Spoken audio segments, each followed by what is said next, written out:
Edgar, estaba pensando en este siglo XXI que estamos transitando la primera década, o transitamos la primera década del siglo XXI. ¿América Latina se desarrolló o creció económicamente? ¿En qué periodo quieres decir? Digamos del 2000 en adelante, digamos los últimos 10, 13 años, 12 años, porque estamos apenas en el 2013 iniciándolo en el primer semestre. ¿Cómo la ve? Yo creo que uno tiene que distinguir, es muy difícil abordar el comportamiento de la economía latinoamericana como un todo, porque hay situaciones muy particulares. Hay países que lo han hecho bien, como Chile, por ejemplo, incluso Brasil. Perú ha tenido un excelente comportamiento en este primer decenio del siglo. Hay países que abandonaron definitivamente el modelo llamado modelo neoliberal que adoptó casi toda América Latina en los años 90 y Argentina mucho antes, desde los finales de los 70, y que han adoptado un modelo completamente distinto, el llamado socialismo del siglo XXI en Venezuela, que ha tenido mucha influencia en los nuevos desarrollos políticos y económicos de Ecuador y de Bolivia. Y por lo menos esos tres países han renunciado completamente al modelo neoliberal y han adoptado otras reglas de juego completamente distintas. Luego tiene el caso de México, de Colombia, que han mantenido básicamente los grandes pilares del modelo de apertura y de globalización adoptado en los 90 y que logran mantener unas tasas de crecimiento razonables a pesar de las frustraciones y limitaciones que cada día más se le reconocen a ese modelo de apertura indiscriminada, de libre comercio, de apertura total a la inversión extranjera, que no en todos los casos es conducente al crecimiento y al desarrollo. Y en ese marco, desde su mirada externa, ¿cómo ubica a la Argentina? Bueno, yo desde luego no soy un experto en la economía argentina, pero estuve leyendo algunas piezas, por ejemplo, un libro reciente de la historia económica de Argentina de Aldo Ferrer, y lo que uno percibe sobre todo la óptica de un colombiano como yo, pues es una gran inestabilidad en los regímenes de gobierno, en el comportamiento de la economía, crisis cambiarias. Creo que actualmente hay un problema de convertibilidad, del mercado paralelo del dólar, de escasez de divisas, situaciones que son muy excepcionales en Colombia o que prácticamente nunca se han presentado. Desde que yo me conozco como en mi vida profesional, nunca hemos tenido una hiperinflación o un corralito, o Colombia ha dejado de servir la deuda, lo que se llama un default, que ha ocurrido en México, que ha ocurrido en Brasil, que ha ocurrido en Argentina. Y una cosa que llama mucho la atención a los analistas latinoamericanos es la estabilidad del sistema político colombiano, ¿no? Son periodos presidenciales de 4 años que a lo largo del siglo XX, por ejemplo, no tuvieron sino una interrupción en los años 50, un gobierno de facto que duró 3 años, pero fuera de eso, sí, y además es un proceso muy ordenado. Con una fuerte disputa y con una fuerte presencia de la guerrilla y del narcotráfico. A pesar ¿no? de ese problema, de la guerrilla, de la guerra del Estado contra las fuerzas insurgentes, a pesar de eso, las tasas de crecimiento promedio de Colombia son muy similares e incluso ligeramente superiores a los del promedio latinoamericano, porque este es un tema que en Colombia requiere toda una especialización, ¿no? Se llaman los violentólogos, los expertos en el tema de la guerra, su dinámica, sus consecuencias, pero la idea que yo me he podido formar sin ser un experto en esa materia es que el enfrentamiento del Estado con estas fuerzas tiene lugar en zonas periféricas,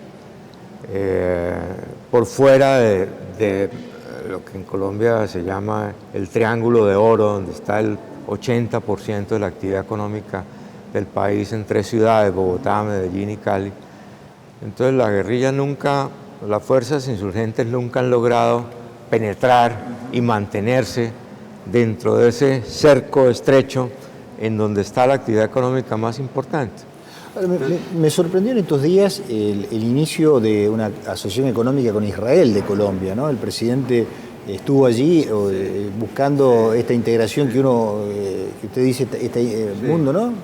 Pero eso se hace parte de una estrategia más amplia de acuerdos de esta naturaleza de libre comercio actualmente con los Estados Unidos, con Europa, con Panamá, con los países. Recientemente se ha formado la Alianza del Pacífico, también con compromisos y programas de liberación comercial. Entonces, ya casi todos los países latinoamericanos tienen acuerdos de libre comercio con todos los demás. Entonces, las consecuencias de eso son cada vez más limitadas, ¿no?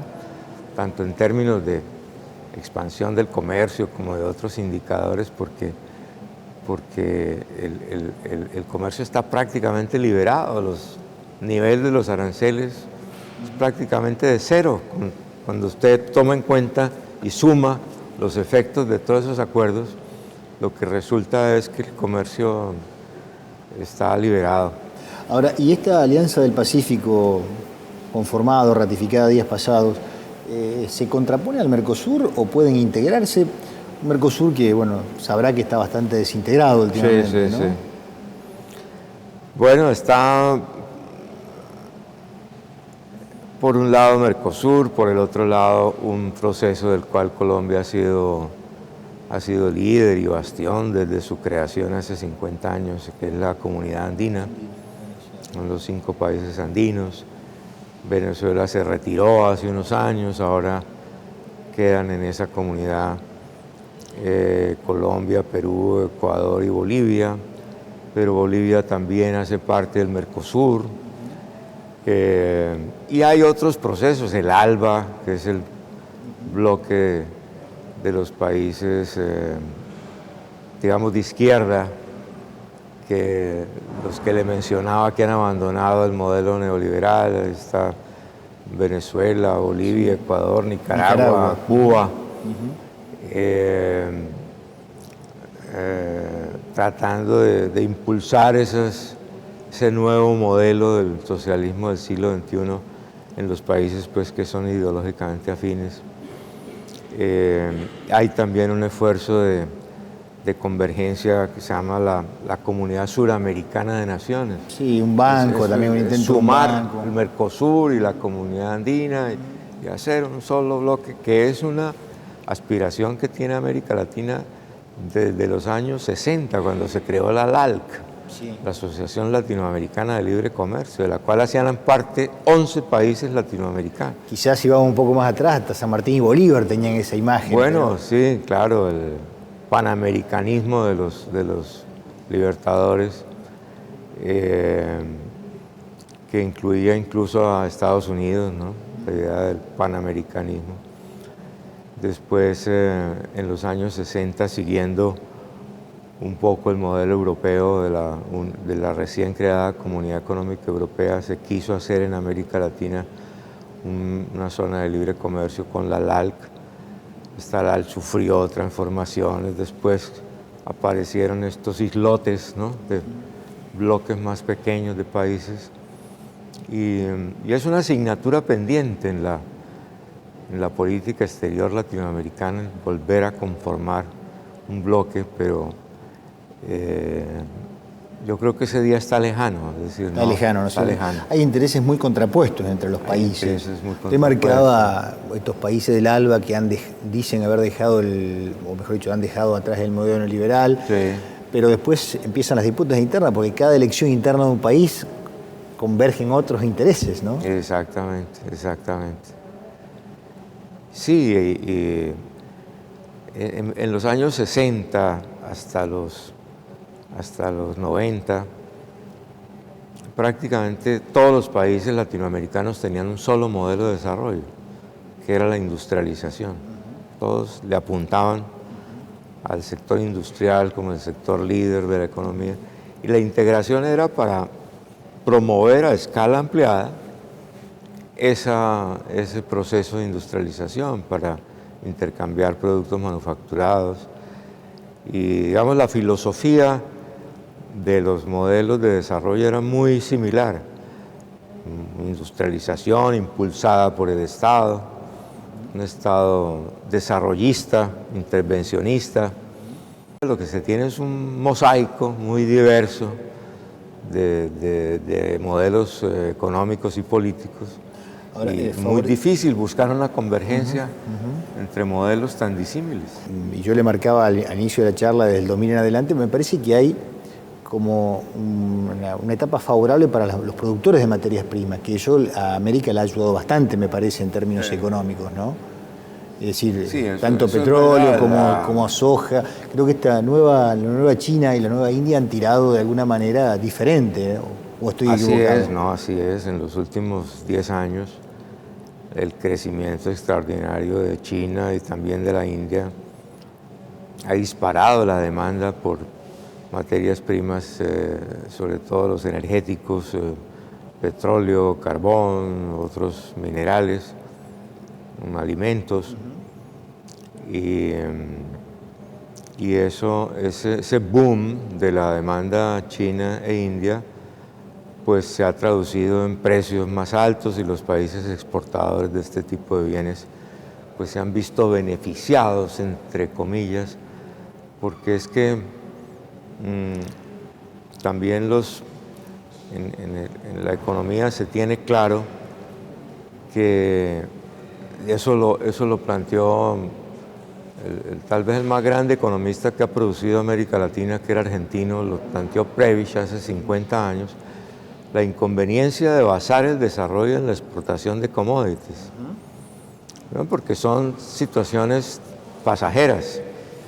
Ya China comenzó a declinar en su crecimiento. Entonces el boom de los precios de los alimentos puede estar terminando. Segundo, porque son exportaciones sometidas a precios muy volátiles en el mercado internacional. Entonces es un crecimiento oscilatorio, inestable. Y está muy documentado en la experiencia y en la literatura que hay una suerte de maldición de los recursos naturales. Los países muy ricos en recursos naturales tienden a no crecer en el largo plazo, porque ese tipo de exportaciones genera un montón de distorsiones en el resto de la economía y le impide crecer en el largo plazo. Es lo que le ha pasado a Venezuela, por ejemplo, que depende exclusivamente del petróleo. Entonces sí, ha habido un beneficio temporal, sobre todo para los países exportadores de minerales, como Colombia mismo, Perú, Chile. No sé bien el caso de Argentina, lo ha beneficiado el precio de la soja, fundamentalmente de la soja.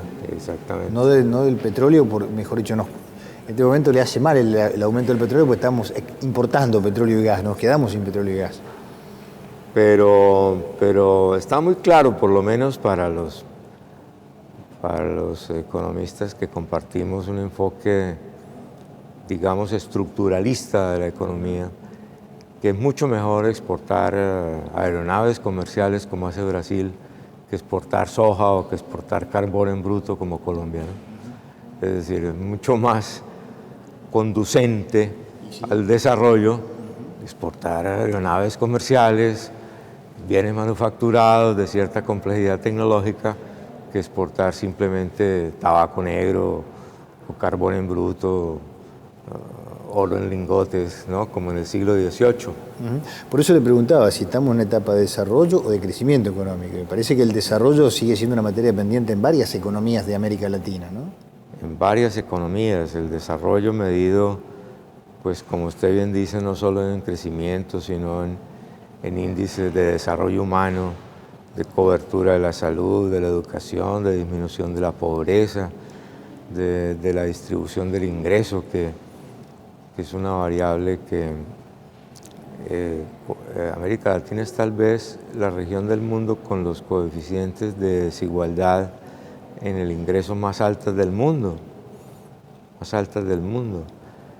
Hay países que han logrado hacer avances interesantes, Chile, por ejemplo, o incluso en Venezuela, a través del gasto público financiado por los ingresos petroleros, el periodo de Chávez, se lograron avances importantes en la reducción de la pobreza. Pero de nuevo, la preocupación allí es por la sostenibilidad de ese modelo, ¿no? Basado exclusivamente en la renta petrolera. Claro, quizás la gran deuda de muchos de estos gobiernos es no saber aprovechar el boom de precios de determinado momento para esos excedentes llevarlos al desarrollo. Para sembrar el petróleo, como decía un presidente venezolano, Rómulo Betancourt, en los años 70 hablaba de la necesidad de sembrar el petróleo, trasladar los excedentes del petróleo a la agricultura, a la industria. Eso no se ha logrado. Usted marcaba las desigualdades que se dan fundamentalmente el sistema de salud, sistema educativo y el desarrollo humano. Eso, usted dice que estamos muy mal como continente con respecto, no digo a Europa, pero a Asia y, por ejemplo, y África. No, sobre todo muy mal en el terreno de la distribución del ingreso, que son los índices más altos del mundo prácticamente. Pero lo relacionado con la salud y con la educación, que son ámbitos que hacen parte de un indicador que calcula las Naciones Unidas, que se llama de desarrollo humano, que tiene en cuenta no solo el ingreso per cápita, sino también la expectativa de vida y la cobertura de la educación. En eso se ha avanzado en la mayoría de los países. Se ha avanzado en la cobertura de los servicios sociales, ¿no? Queda, por ejemplo, en el caso de la educación un gran interrogante, y es si esa ampliación de la cobertura tiene los niveles de calidad necesarios y cumple, digamos, los estándares internacionales.